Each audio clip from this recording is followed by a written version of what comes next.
My journey to where I'm at right now has been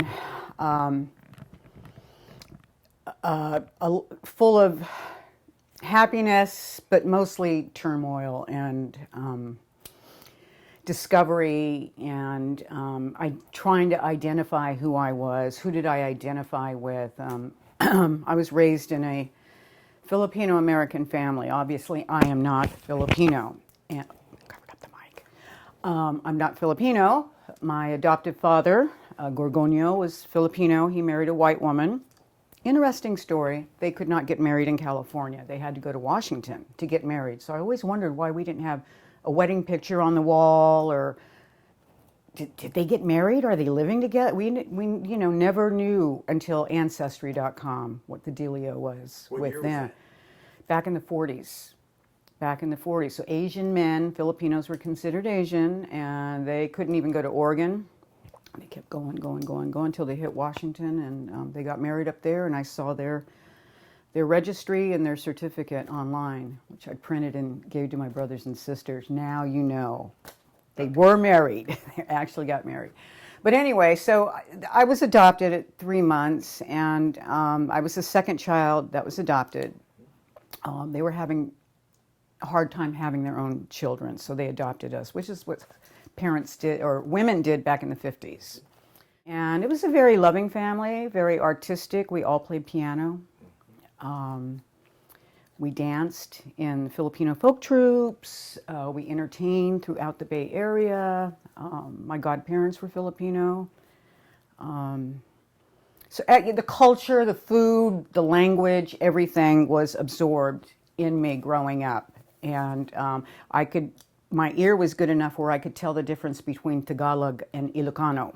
I mean, my ear was in that tune. My father spoke 5 dialects, so I was able to understand him when he's talking to his compadres.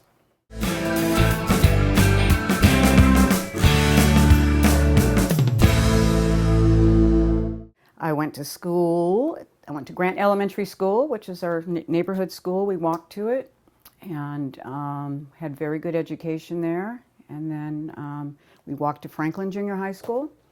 Everybody walked to school, and right about 8th grade or so, my father remarried. My adopted mother died when I was 11. And so he remarried 2 years later, and right about in 7th, 8th grade, that transition, I was going into my thing. Let's just say I was rebellious. I didn't like my stepmother. She didn't like me. We didn't mince words. It was very clear that we did not see eye to eye with each other. I wasn't his real daughter, so I was only an adopted kid, so I didn't count. And so that began my dark path. Eventually, I ended up where I wanted to be, and that was in a group home in Marin County. How old were you when this was going on? So I spent my last two years of high school in Marin. And so I went to a very prestigious high school. I received a scholarship to ACT. I lettered in track and field. I mean, I went from had I stayed in Vallejo, in a foster home in Vallejo, I would have hung out with my old friends, and it just would have. I knew inside that I probably would have gone down the drug path. The director of the group home or the shelter, she pulled me into her office, and they said that they were going to give me a scholarship to attend ACT in San Francisco.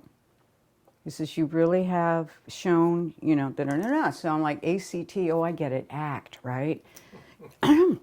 American Conservatory Theater. Right. So I got to go twice a week to my acting classes in San Francisco, and the other kids got to come along for the ride, and while I was in class, they got to go on field trips.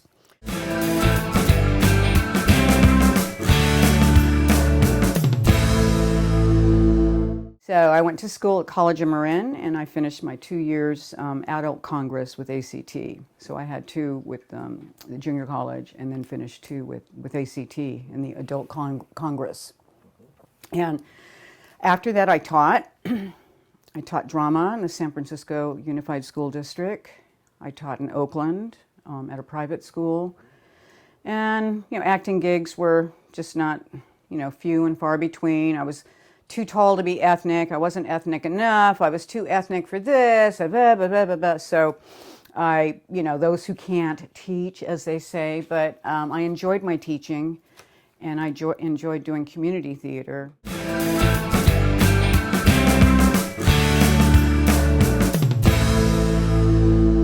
The crazy real estate market in San Francisco, the second one, really forced me out of San Francisco. Where you could be a single mother collecting unemployment and still afford to live in San Francisco. I mean, that's how crazy it was compared to what happened now. So everybody started leaving. My sister had a house on the market in Vallejo, East Vallejo. I asked her if it was still available. Yes, it is. So I still continued to work in the city, but was commuting. So I discovered this opera company who didn't have a home yet, but they were performing in churches. So I started hanging out with Verismo Opera. And then one of the ladies I commuted with, carpooled with, we got to be friends, and she says, "Hey, want to go see a play? There's a really neat theater in town." And this woman introduced me to the Myra Theater. And I went to the play, saw the play, I signed the guest book, and if you need any help, hint, hint, hint, because this play really sucked.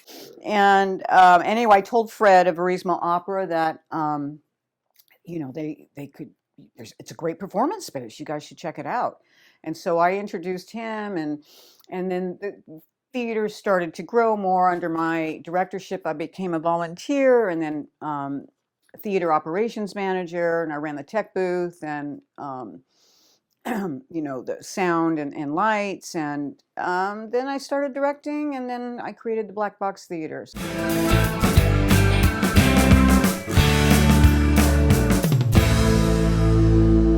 I had done some research on my computer and checked into South Vallejo. That's a district that I want to represent because I grew up there, and I see that nothing has changed there.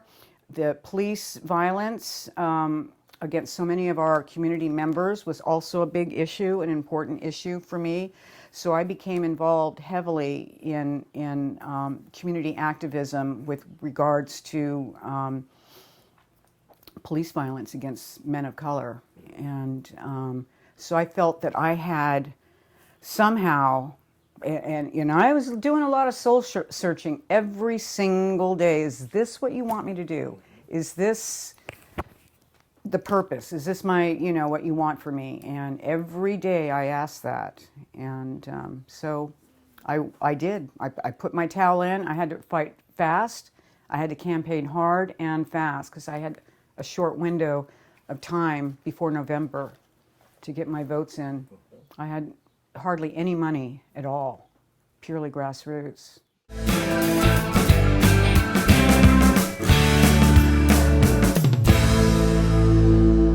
Don't change who you are. Always stay true to yourself, because that's my hood. Yeah, always be true to yourself, because you like it. Like who you are. Love who you are. Love what's inside of you.